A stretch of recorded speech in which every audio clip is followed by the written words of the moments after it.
So, 12:30, let's start. Ladies and gentlemen, distinguished guests, excellencies, it's a great honor to receive you here, to see you here for our panel, End of Liberalism, that is the title, and very, very important is to mention there's a question mark behind that title. Not an exclamation mark, not a full stop, so it's a question mark. Let me start, as usual, with introducing our distinguished guests. Let me start with Marek Tatała from Poland, expert on economy. He's the CEO of the Economic Freedom Foundation in Warsaw, economist by training. Then Michal Vašečka, Program Director, Bratislava Policy Institute, I would say one of the leading intellectuals of Slovakia, very, very much into the details of Central European history. Then we have Jan-Werner Müller, Princeton University, expert, very prominent expert on history of ideas, ideology. And then to my right, Aleksandra Kot, member of parliament, Polish parliament, member of the Sejm, I think youngest member of the Civic Coalition. So welcome to all of you, and my name is Lars-André Richter. I have the honor to be the head of the Prague-based Central Europe office of the Friedrich Naumann Foundation for Freedom, a long-time partner and friend of the Freedom Games, and we are co-hosting this event. So let us, we will listen to a keynote speech of Professor Müller, maybe 10 minutes. Please, the floor is yours. Thank you kindly. And thank you also to my fellow panelists for allowing me rudely to turn my back to them. Ladies and gentlemen, as you all know, we're approaching the 10-year anniversary of what has often been described as the double shock of Trump and Brexit. Of course, you might say in Poland, you've already had the 10-year anniversary of a very unhappy encounter with anti-liberalism. On this occasion, it might be a good time to reflect on what has mostly gone wrong with liberalism, and maybe sometimes what has gone right with liberalism over the last 10 years. Not a new exercise, of course. Arguably, the three most important genres over the last 10 years when it comes to liberalism have been autopsy, demonology, or indeed self-reflection. Autopsy in the sense of, is it really dead? Demonology in the sense of, is it really the satanic force that especially hard-right Catholic critics of liberalism keep telling us?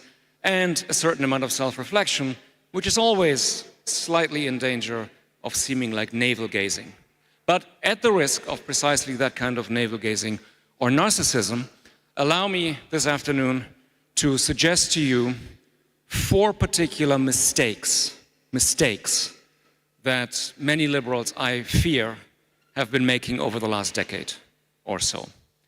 Number 1, many of them have completely uncritically adopted what effectively is a framing of our situation forwarded by mostly the far right, but also sometimes the center right. What do I mean? I mean the fact that for many, many years now, many liberals have gone around flagellating themselves, saying, yes, it's true. We were so condescending vis-à-vis ordinary people. We supposed liberal cosmopolitan urbanites have always been looking down on people in rural areas, on workers, and so on and so forth. You all know the tale.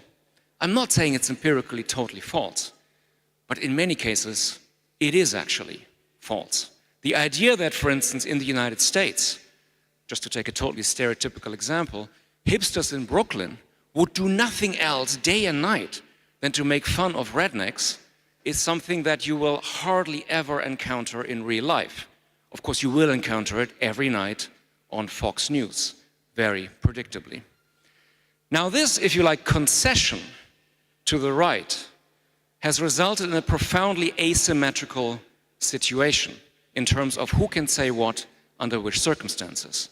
If you forgive one more very Americano-centric example, it is completely normal that Republicans will go on television every Sunday saying the most horrible, insulting things about city dwellers and nobody bats an eyelid. If, God forbid, a Democrat were to go on a Sunday show and say that life in rural Louisiana is kind of, what's the technical term I'm looking for? Shitty. All hell would break loose. And again, we would have the umpteenth version of, you must never say deplorables, this is such an insult to your fellow Americans, and so on. And yet the concession has been made over and over again. And I think overall, it has had disastrous consequences of how people think about their political culture. So that was number one. Number two, many liberals have also faithfully bought into the story of the rise of so-called illiberal democracy. I'm not saying that liberalism and democracy are the same thing. They're not. But when people apply the term illiberal democracy to, well, you all know the usual suspects, Hungary first and foremost, but of course Poland also for a while, plenty of other examples out there as well, I think it's damaging both for democracy and for liberalism. It's damaging for democracy because you essentially concede to, let's just take the most obvious example, Viktor Orban, that he's still a Democrat, even though, as everybody knows, he's been undermining basic democratic rights like free assembly and free speech. But it's also bad for liberalism, because in a sense, you suggest that there is no common ground at all between democracy and liberalism, and that they don't have things like free speech and free assembly in common.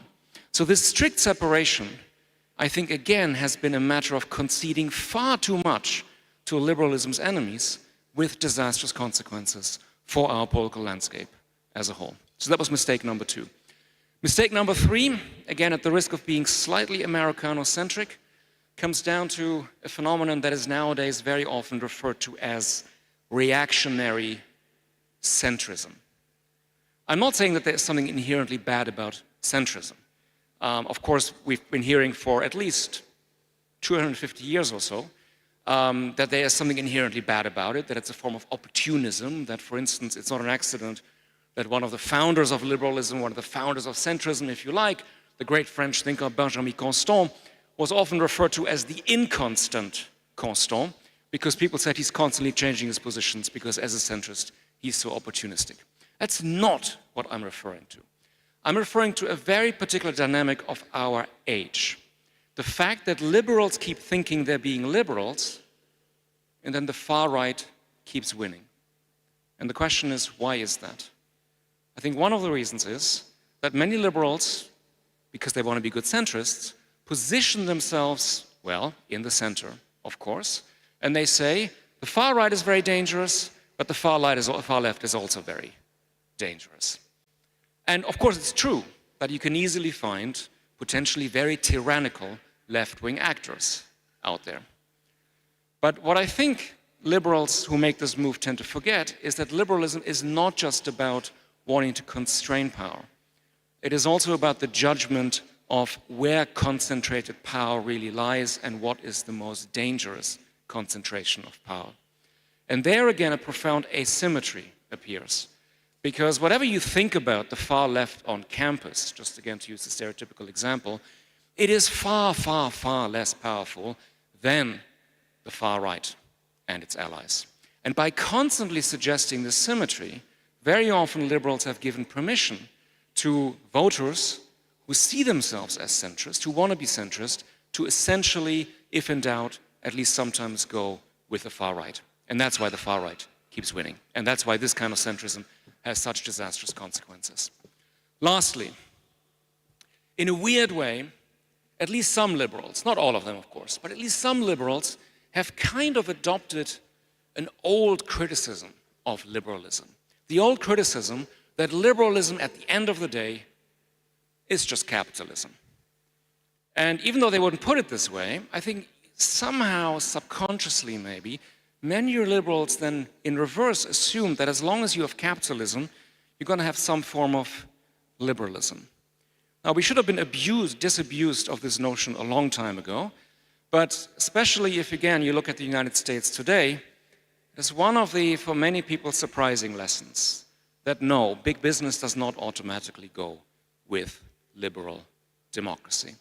And it's not the first time, ladies and gentlemen, in fact, that when you think about how liberal democracy ends, contrary to the old demophobic fear that it's the great unwashed, the masses who turn away from democracy, it is far more often elites who tend to turn away from democracy, or at least condone a turning away from democracy.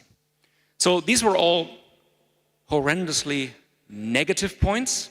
There's an old German saying, where is the positive part? I leave that to my fellow panelists, and for now, thank you for your attention.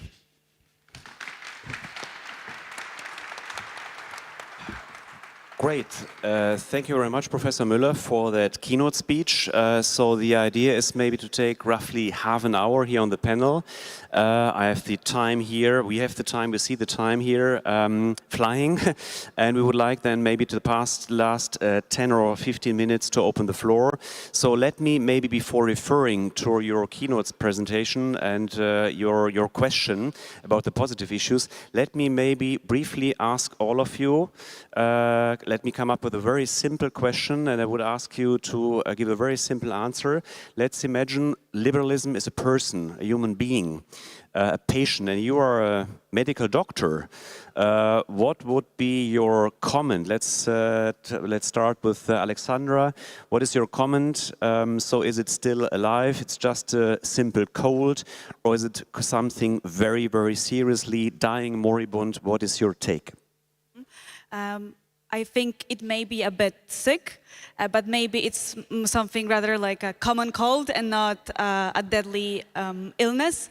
I think what we do have to do is adapt a bit better to modern times. I think where we lose is, for example, online, because in Poland, far-right politicians are the ones who are the most popular politicians on TikTok, on YouTube, on any other social media platform. So I think we have to if we are not present in those spaces, then we are losing the debate. So I think we have to really focus on how we can sell those liberal ideas, what kind of narrative we can come up with that resonates with a regular person, right? Because this is what populists do. They create this narrative that relates to people's dignity, their sense of belonging, and this is something that we liberals have maybe trouble coming up with. Maybe we talk too much about abstract ideas without thinking how this idea, how this initiative will influence someone's everyday life. So I think we have to, especially nowadays when it's so important to communicate very simple ideas, very difficult ideas in a simple way, to create, 30 seconds videos to communicate with voters. I think this is a very big challenge that I don't really have an answer to, but maybe we'll come up with one together. I'm still learning to do that. I'm still learning to making short videos, because it is a challenge to do things like that in a non-populistic way. We don't want to be populists. We just want to communicate better and adapt to a modern day.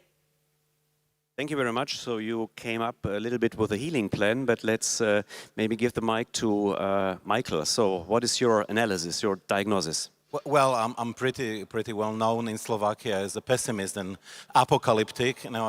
As Slavoj Žižek calls it, soft apocalypticism. I would be probably soft apocalyptic here.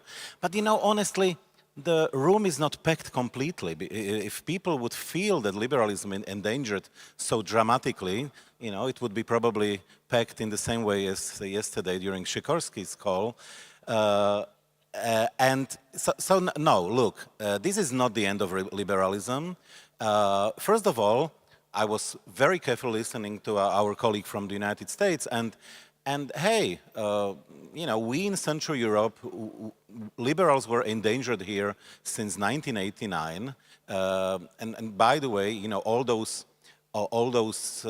authoritarian rulers who were attacking liberalism and liberals were, repeating in our countries. In Slovakia, it started already in 1991.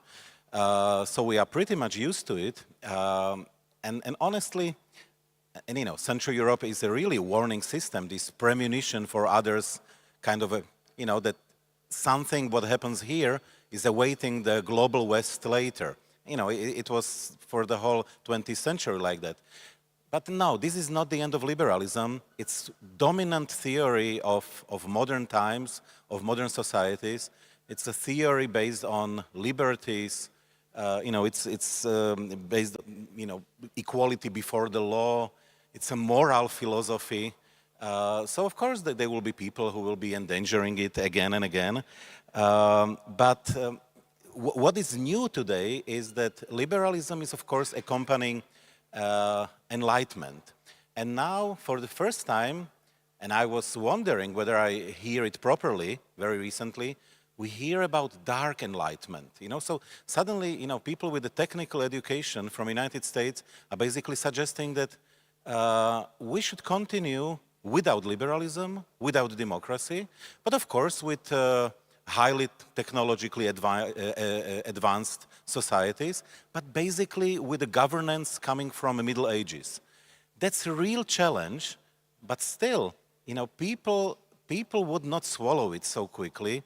And speaking about Central Europe, we have these resisting abilities. So even our colleagues from the United States can learn a lot from this region. So I wouldn't be that pessimistic, though challenges are here, obviously. I like to hear that. Marek, so you as a medical doctor, what is your take?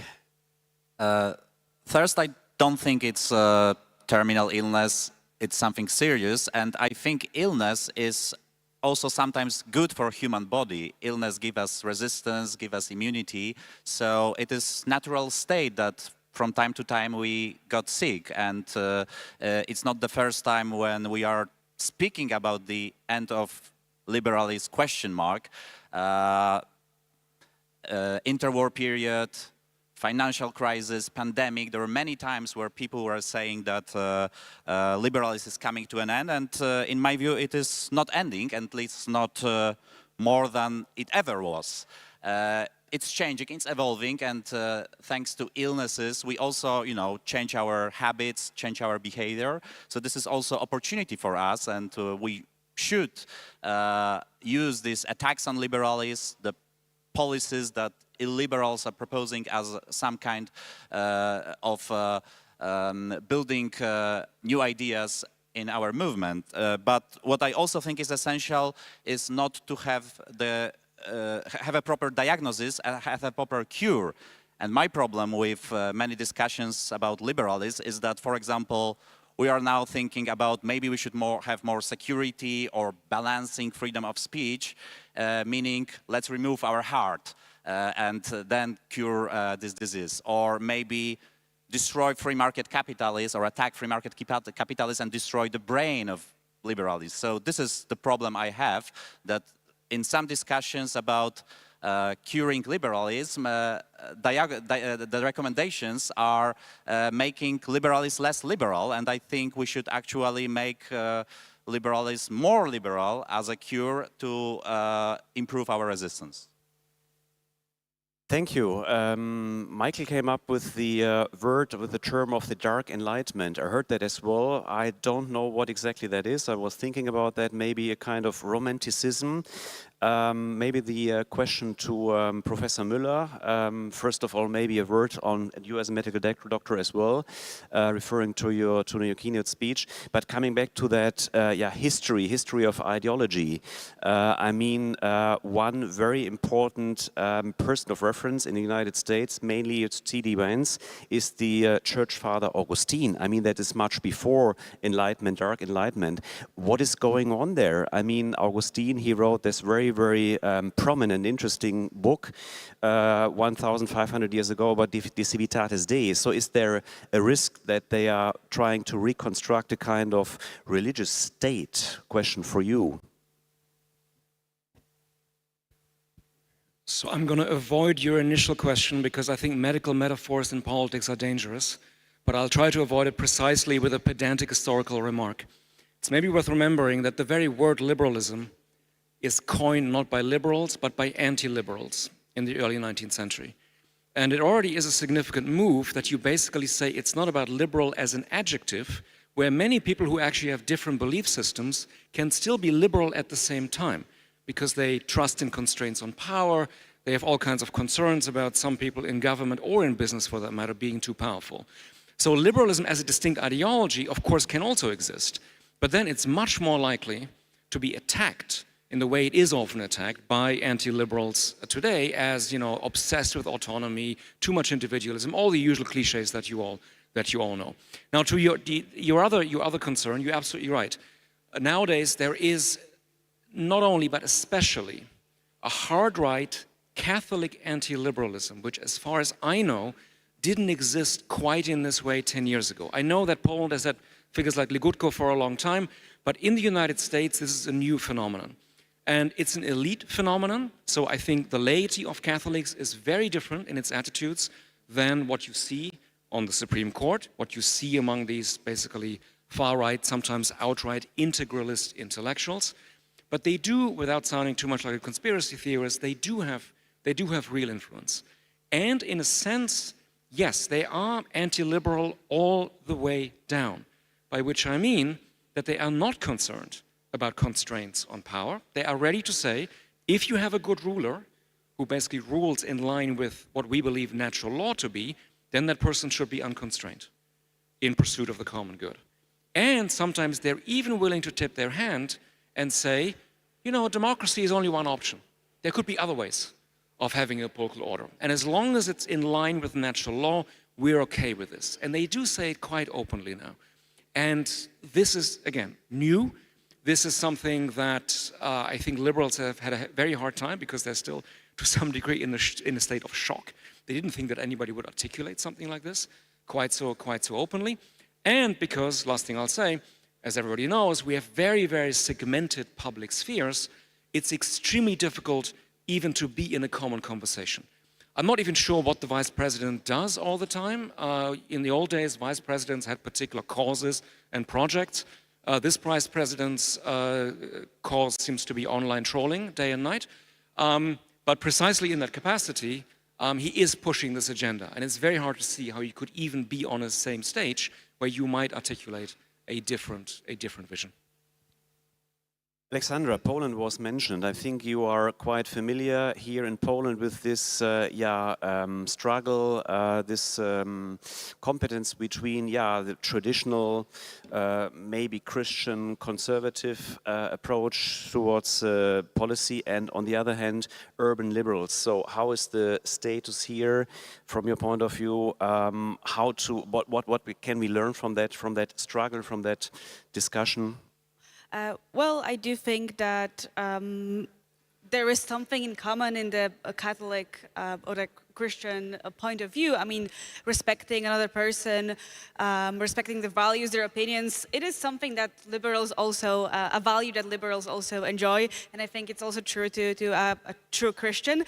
However, I do think that it should be our goal to separate, obviously, the Catholic Church, which influence in Poland is very strong, but I think it's also, so we do have to separate its influence to politics, and I think it's for the Catholic Church's own good.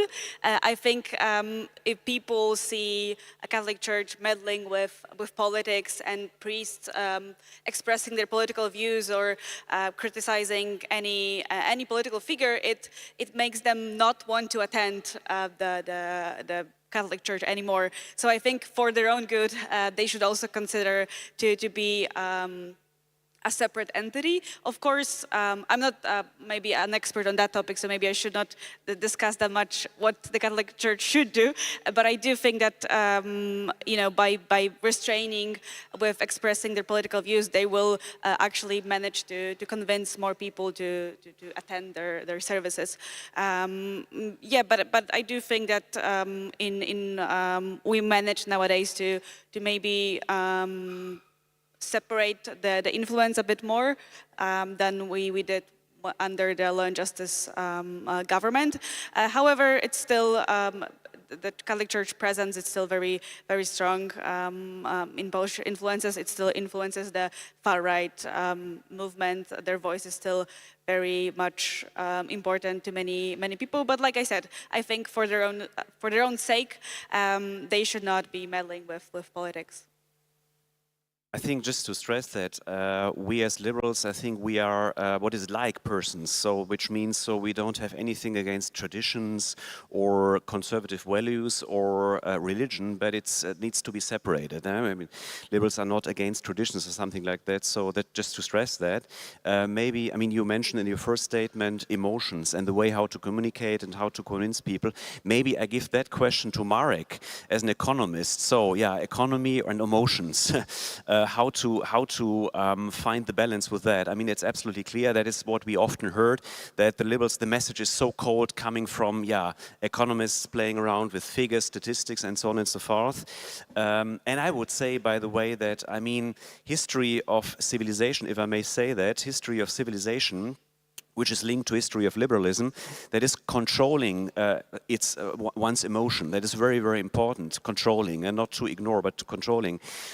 What do you think? Some comments on that? Should we, as liberals, talk more about economic situation and in which way, or should we try to give it a little bit more emotionality? I think we should definitely talk more about economic successes, but not in a typical way as economists do it, with only graphs and figures, but with human stories, and also stories of the whole countries, whole societies. Poland is the great success story of liberalism, of transition based on free market principles, on building liberal democracy, on successful integration with the European Union and the single market. And this is a story that should be told in Poland because not so many people are convinced, and globally. I think a lot of activities that I have to do as a classical liberal in Poland is to fight with myths that are spread by illiberals about us, that, liberals hate poor people, while there are examples of many classical liberal policies that were targeting poor people, or there is the huge history how openness, globalization brought millions of people out of poverty in China, in many other countries, and it was also based on economic liberalism. We are also sometimes blamed, there is, especially in Poland, this discussion about so-called social cost of transformation. This is very typical in discussions about social costs. Most of the social costs of transformation are social costs of socialism. They were revealed by transition, not created by transition. Collective farming, industrial inefficiency that was so visible here in Łódź with cotton industry. It was created by socialists. They were not investing because state-run companies were not investing enough in their businesses. And this is the problem, that there are a lot of myths about liberalism, and we should struggle using emotions to fight with them, but we also should speak about these economic successes using human individual stories. And there are a lot of think tanks around the world that do it in videos. I recommend you, for example, videos produced by the Atlas Network, by other groups around the world. They don't focus on policies, they focus on individuals who in many countries in Asia, Latin America, Europe, benefited because of openness, because of free market, because of liberal democracy, free speech. This is important, and we should individualize these stories about successes of liberalism around the world. May I jump into it? Because the question, I would rephrase it, was whether liberalism can deliver also economically, and whether we can sell ourselves to the public. And let's speak about the European Union here, which is not fully democratic, but definitely liberal. And it's not able to sell itself. When you would look at advertisements of the European Union, it's for decades basically selling the message which is non-emotional. It's based on a premises that we treat people like adult people, we will not utilize their emotions. Of course, they will be able to judge the situation. And when you look at it from the marketing point of view, anybody who is working in marketing would tell you, this is the best example how not to do a marketing. It's almost funny how we are not able to sell certain messages. And again, because we value very much liberty, we treat people like adult people, not as populists who basically see children and they are manipulating those children. And of course, something should change here.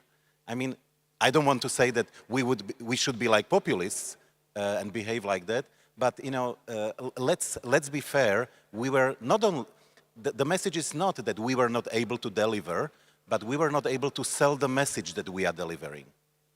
And I have just one sentence, because you mentioned the European Union's communication about their successes based on liberal values. And the problem in Poland is that it's full of posters and information about, projects funded by the European Union. But the main economic benefit of Polish integration with the EU is the single market, and people are not aware of companies, jobs created thanks to the single market. There is very little communication about this liberal component of the European Union, and this is a long-term problem, because now when you look at the opinion polls in Poland and people are asked what is the biggest benefit of our membership in the EU, they say EU funding. At one point Poland will become net payer to the EU, which will be great because it means we are quite wealthy country. And then some people may ask, okay, so why we are in this union if our main benefit were these funds?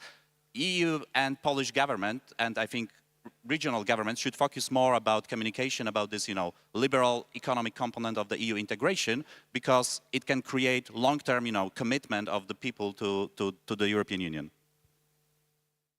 Slightly worried that the audience is going to come away saying, oh, it was another event where all these liberal elite actors totally agreed with each other, all saying the same thing. So allow me respectfully to disagree with you on one issue. I don't think it's true that you necessarily need to be super emotional to succeed in politics. Remember Angela Merkel? So that's one thing. But more importantly, I think this whole division between here's emotion on the one side and there's whatever reason on the other side, I think is fundamentally mistaken. It's also empirically wrong that, oh, populists always do emotion and liberals always do reason. It's simply not true. And it kind of will lead us to systematically underestimate populists. People have emotions for a reason. Somebody is angry, not because they get up in the morning irrationally say, oh, I'm so full of anger. They say, I'm angry because I think the system is unfair. That means there's a thought there. It doesn't mean the thought is right, but there's a thought there. There's a reason.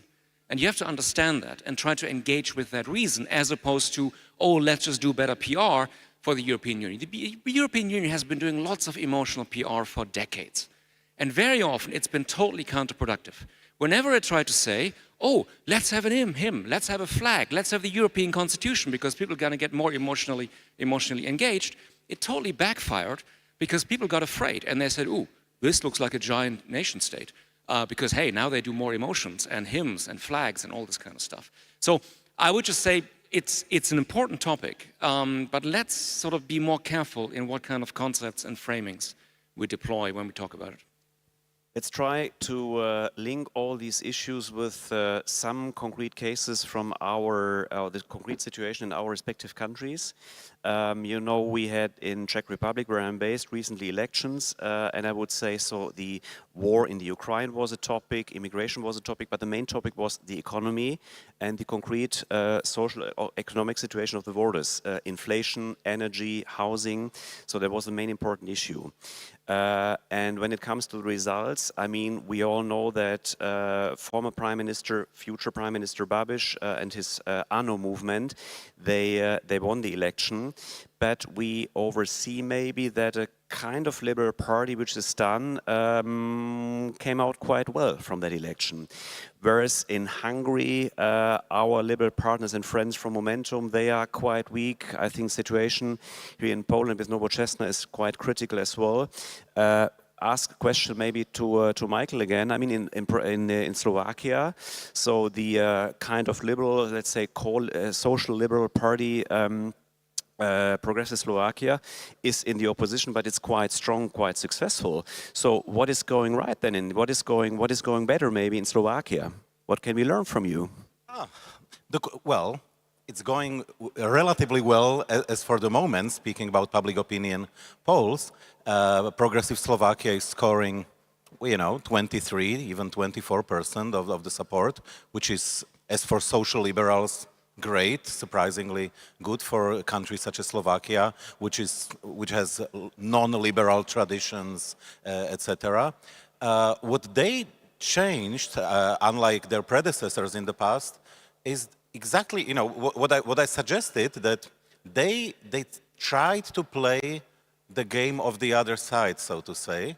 And I have one big but, that I hope that after elections, we don't know whether they will be in power or not, but they will return to value politics. Because for the moment, basically they talk about the price of the butter and milk.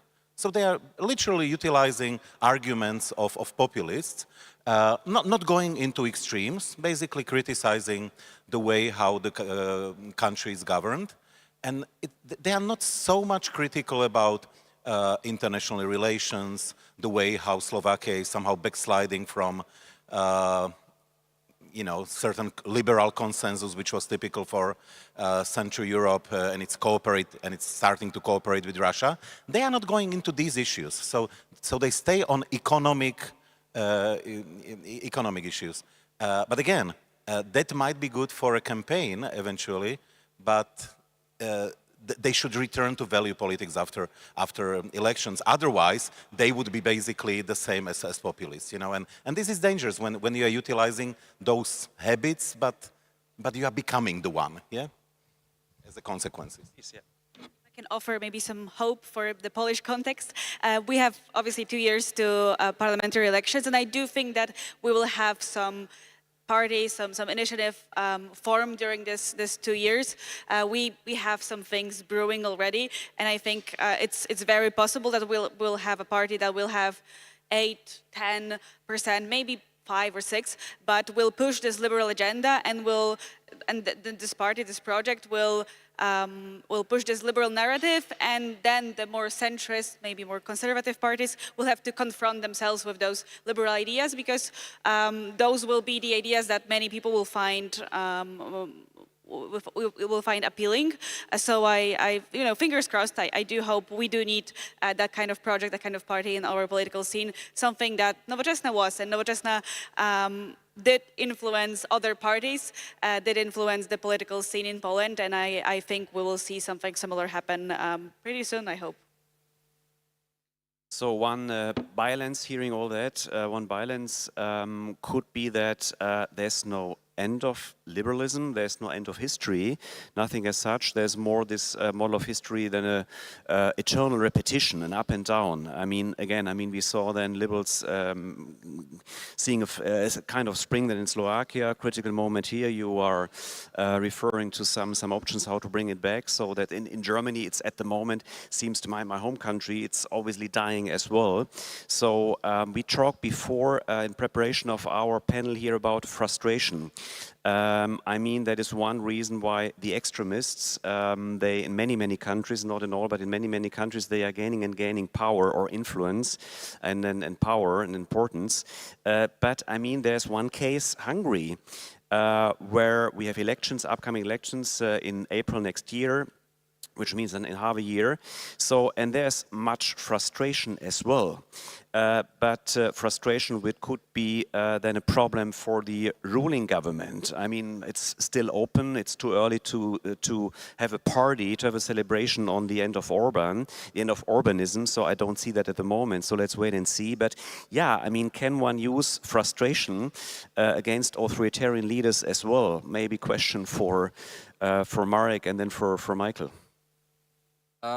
I think frustration is important, and I think this is one of the reasons why Law and Justice lost elections here.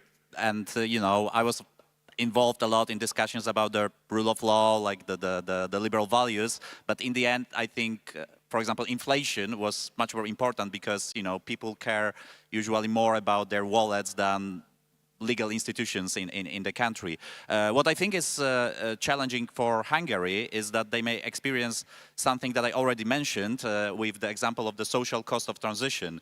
If there is political change and there is no immediate delivery, which will be extremely difficult in Hungarian situation where so many institutions, economic, legal, media were captured, if the new government does not deliver the successes, people can easily blame the new ruling party for failures that were created by Fidesz. So this is the problem of this institutional capture, how it should be solved. We are experiencing it in Poland as well, where it's very difficult to change by regular law, as you experience some changes that were done in the legal system by the Law and Justice. So here, I think we should, when you started about these questions about illness, we should also think about immunity, how to, strengthen if we manage to win with illiberal populists at some point, how to build resistance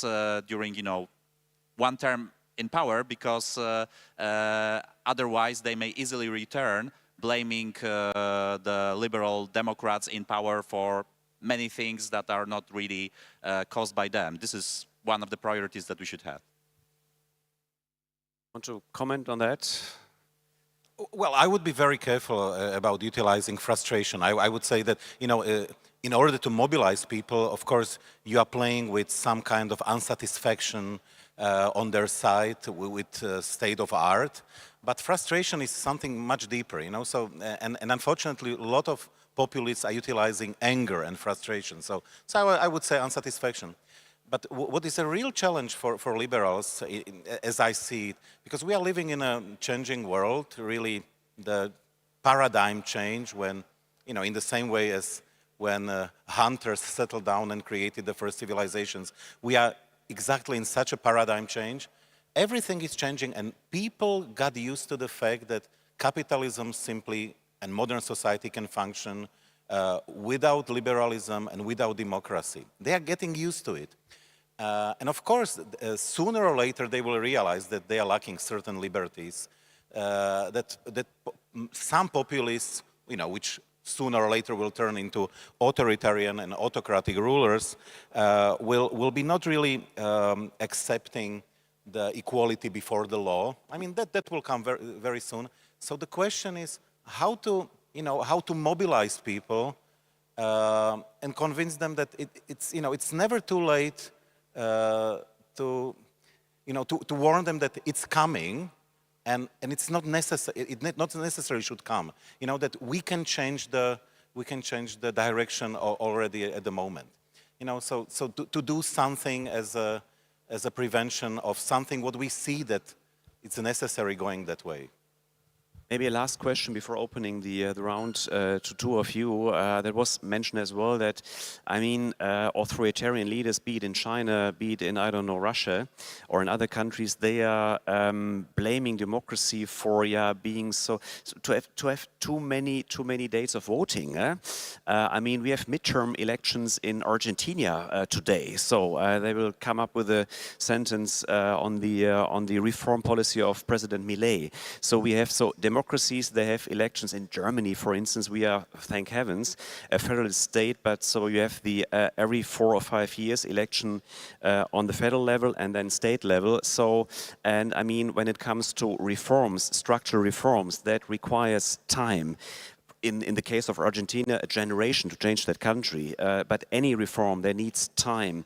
On the other hand, you have the social media requiring for a reaction, a like, an answer, whatever, every second, every minute. How to balance that? How to save this voting system despite all the need to reform a country. How to balance that? Maybe Professor Müller, keyword is midterm election next year, maybe.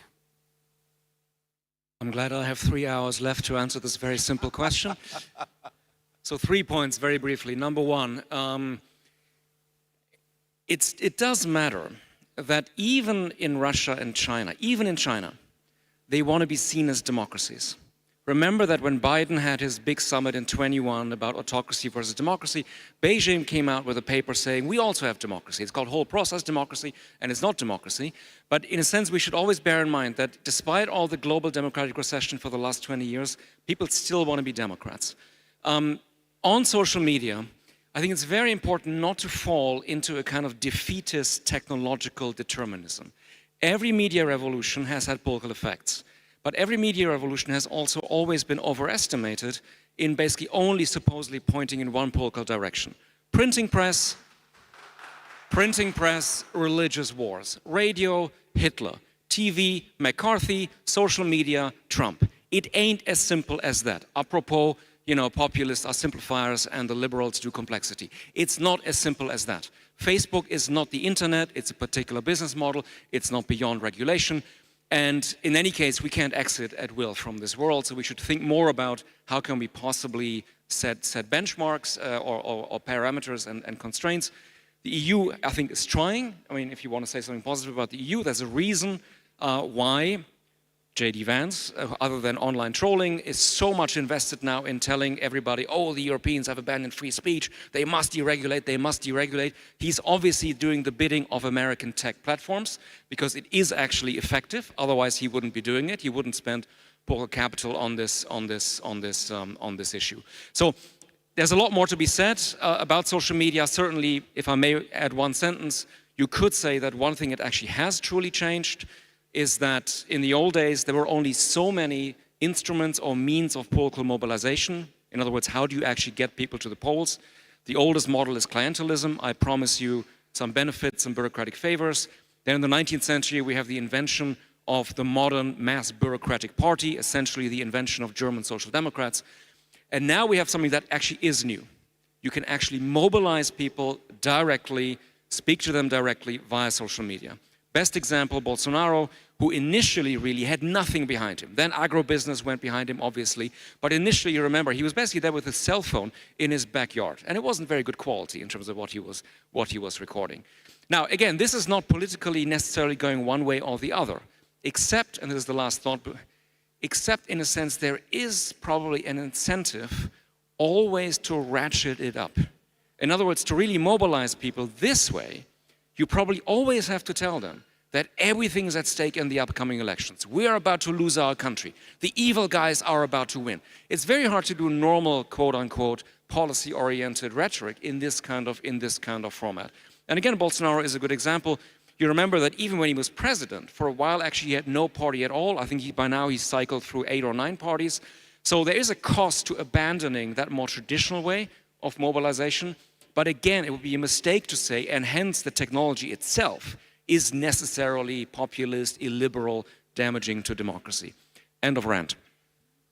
Alexandra, last question, same question for you as well. I mean, when the Donald Tusk administration or government came into power 2 years ago, they had a big agenda on their table, but then came the local elections in April, I think in spring last year, then European election, then presidential election, and now they have 2 years to govern. So, and they have a big package still on their desk. How can you defend democracy then? With, I mean, such a big package, and now just only 2 years before the next general elections. Yeah, this is a very big question, obviously. Of course, the expectations towards the current government were very big. In general, I think the liberal voters are way more forgiving than populist voters. But so I do think that we have a lot of challenges ahead of us. But I think if we focus on those, I think they are liberal values and liberal ideas by destroying all the bureaucracy and formal obstructions to economic freedom and focusing on those tangible ideas, the tangible things that a regular citizen can enjoy, and also focus on maybe innovative ideas such as making, there's this plan to build this central airport that was at first criticized by many politicians from Civic Coalition, but now we know that Poland does need this innovation and plan to have even stronger economy. So I would say a main goal would be to focus on innovation and but also on those liberal values such as destroying the bureaucracy and enhancing our competitiveness of the Polish economy. Thanks, yeah. Liberal voters are maybe more patient, so instead of utilizing frustration and anger, maybe we should promote patience most as also important value in democratic society. Nice term. So let's open to the floor. We have time for, I would say, 3 questions. And I think we have I hope we have a microphone. So anyone with a microphone? I see, oh, many hands. Maybe you can take 4. I see 4 hands. Is there anyone with a microphone? If not, then I do that. I think someone is coming. It's for the interpreters, I think. It's very important to have the microphone. Please, no co-speech. Just give us your name, your affiliation, and a very short speech, and you might say to who it's referred to. Okay, there's coming the mic. Thank you very much. So let's start over there.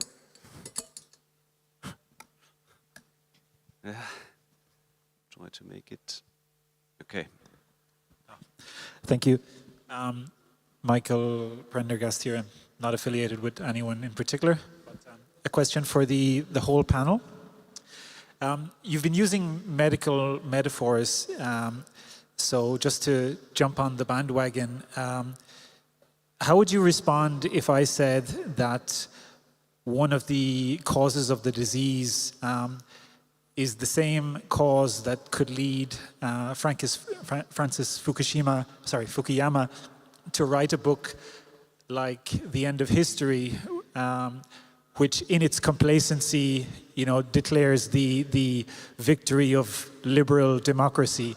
And this is the kind of complacency which I kind of see at this conference. I really enjoyed the conference, and it's nice to be surrounded by like-minded people. But Professor Müller alluded to it at the start. Where are the dissenting voices?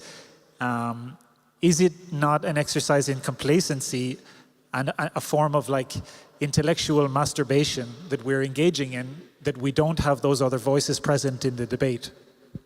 Thank you. Maybe two more, please. Two more questions, very concise, please, and then we will try to answer them. There's one. Maybe one here. Stefan Sękowski, Maria Curie-Skłodowska, Lublin. I don't think it's a good idea to focus on the political parties because they are more vehicles of interest, sometimes ideas, and they change. Anno was a member of the Liberal Party with family. Fidesz was in the early 90s a liberal party, but more interesting, I think, is to talk about the liberal order and a broader group of people who are defending this order. And I think I would like to refer to whom it may concern, that these people who are defending this liberal order don't speak to the thoughts of the people, which Professor Müller referred to people who are scared, who feel insecure, and this is my question, what can the defenders of the liberal order, what they have to offer to the people? Concrete. So we don't have much time, so sorry for that. So we have 4 minutes left. We have a quite tough time constriction. Maybe you can have a bilateral talk, so sorry for that. I would take only these 2 questions now to give you the floor. Who would like to start? I think there were questions to all of you, maybe. Who would like to take the mic, please? I don't have a very specific answer to the second question, apart from the idea that was promoted by some circles in Poland, that is decentralization. I participated in the project Let's Agree on Poland, and this is like the concept to make decision-making closer to the people, and then it's, I think, also easier to respond to different anxieties, angers that are very diversified in Poland. You have very liberal parts of Poland and very conservative, so maybe if we enable them to create their local order in a more decentralized way, it will lower the level of anger. It will also lower the level of anger that if someone wins the national elections, that it can complete my life, change my life completely. If there are more decisions taken at the lower level, so I would say decentralization is something that that liberals and maybe new liberal movement in Poland should use a lot as a way to solve problems with these negative emotions and anger. No, I can respond to the second question very quickly. Sometimes what liberals tend to forget is that late modernity is a period when social cohesion is dramatically changing and disappearing, you know, crumbling, and we are very often not responding. Why? Because liberalism is very much based on individualism, individual rights, but this is one of the greater challenges of our times. You know, we sociologists very often tend to say in 21st century that society doesn't exist, you know, in the way as it was described 100 years ago. So social cohesion is very important. And just very shortly, what populists are doing is that very often they are giving right answers to people that collectivity is something what will secure, you know, the collective feelings will secure their future, etc. And we are not necessarily giving these answers. So as for us, for liberals, I believe that social cohesion is a key issue that we were not using and we should. On the second question, liberalism needs to go back to one of its founding principles, which is about protection from the powerful. If it appears as an ideology for the powerful or by the successful, it's game over. So to put it very succinctly, it either becomes more social or it ceases to exist. On the first issue, on the first question, I'm not one of the organizers, so I cannot tell you why there are no more dissenting voices here. But I will say one thing, if you forgive me. Fukuyama was not complacent. If you read the book, he was actually very anxious. He said that the end of history is going to be a sad time. People are going to get bored. There might be a rise of a certain kind of mediocrity. And if you think about what happened this year in the United States, the wanton destruction of parts of the federal government by actors from Silicon Valley, I think there's a connection there.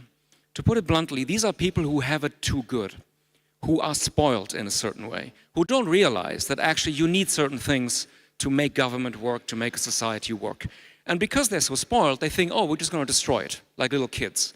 And they're not going to sort of, face the consequences or pay the costs. So that's not what Fukuyama predicted or said, but I think there's a connection between his diagnosis of what could happen under such circumstances and what we're actually seeing today. So thank you very much. Last seconds. Thank you very much to our panelists for your comments, for your insights. Again, the take is that so liberalism hasn't come to an end, so we can stick to the question mark. Or we can say no, not haven't come to an end, nor history, nor in 1989, nor now in 2025. That sounds a little bit banal, but I think it's a good news for us. So we can say no, and I think it worth to stay strong for liberty and liberalism. Thank you very much for your attention.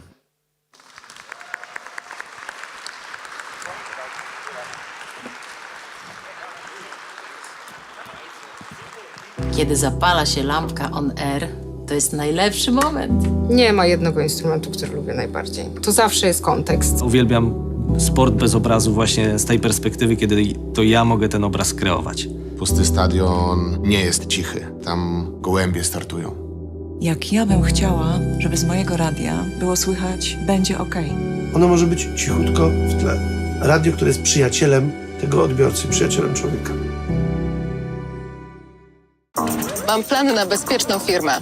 To plan firmowy z cybertarczą, która blokuje zagrożenia w sieci. Cyberbezpieczeństwo? Masz od tego Orange. Teraz cybertarcza za 0 zł we wszystkich planach firmowych, a w wybranych smartfony 50% taniej. Orange tu jest.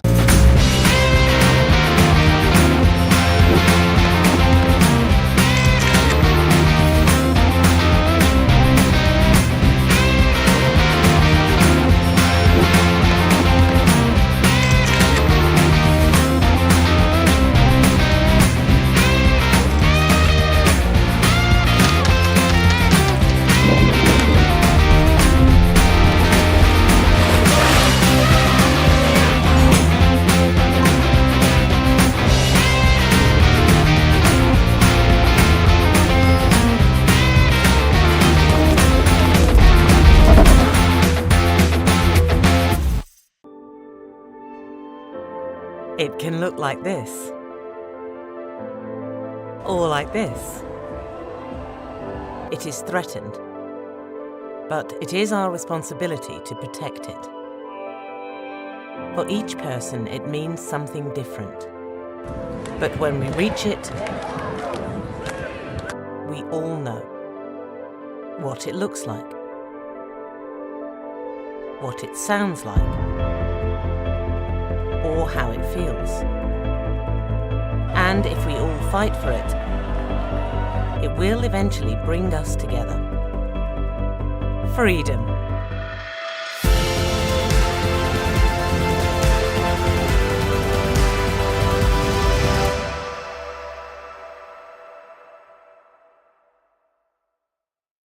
PL Music Video Awards, festiwal polskich wideoklipów, spotkania, projekcje, warsztaty, do tego gala finałowa i wybór najlepszych polskich teledysków. Zapraszamy do Łodzi 4-6 grudnia, szczegóły na www.plmva.com. Telewizja Polska to więcej tego, co widzowie cenią najbardziej. Pasjonujące filmy i seriale, a w obsadzie najbardziej gorące nazwiska. Największe sportowe imprezy i momenty, które przejdą do historii. Bieżące wydarzenia, którymi żyje Polska i świat. Przebojowe koncerty, które łączą w zabawie wszystkich Polaków. Znakomite spektakle, które gromadzą rekordową publiczność. Telewizja Polska. Otwórz się na więcej.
Do zgłoszeń? Gotowi?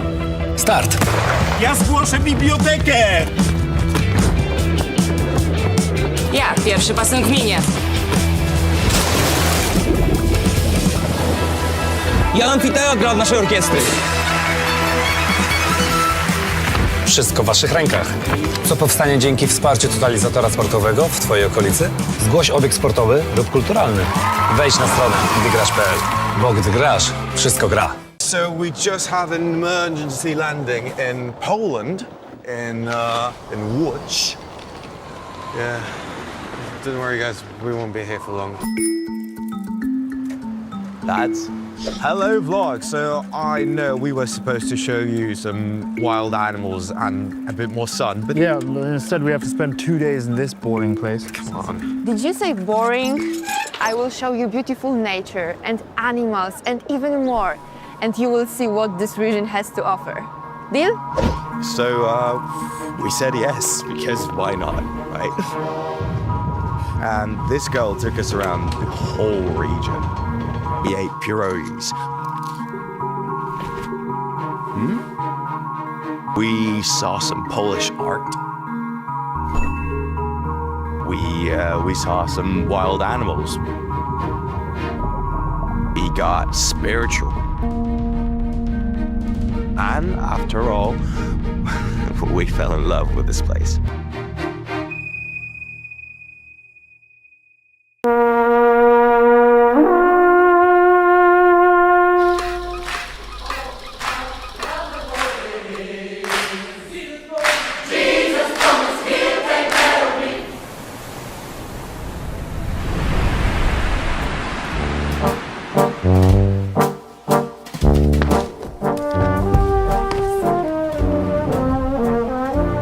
Polska Stolica Kultury. Jesteś na miejscu. Well, Atlas Network is, as the name suggests, a network, and it's global. We work all around the world. We're based in the U.S. It's a network, that is to say, organizations that share common values of limited government, of free enterprise, personal liberty, personal responsibility. Atlas Network provides training and support to help build capacity, but most importantly, we give our partners the tools they need to be successful.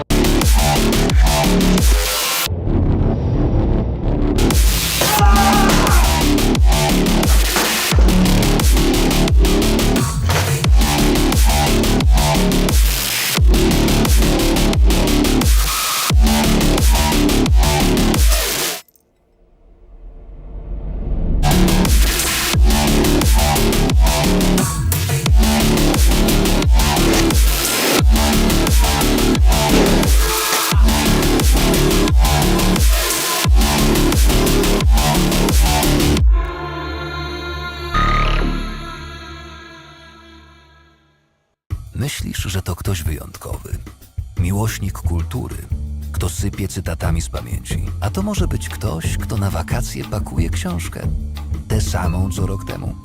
To możesz być ty. Bo czytanie nie jest dla wybranych, jest dla wszystkich. Podziel się tym.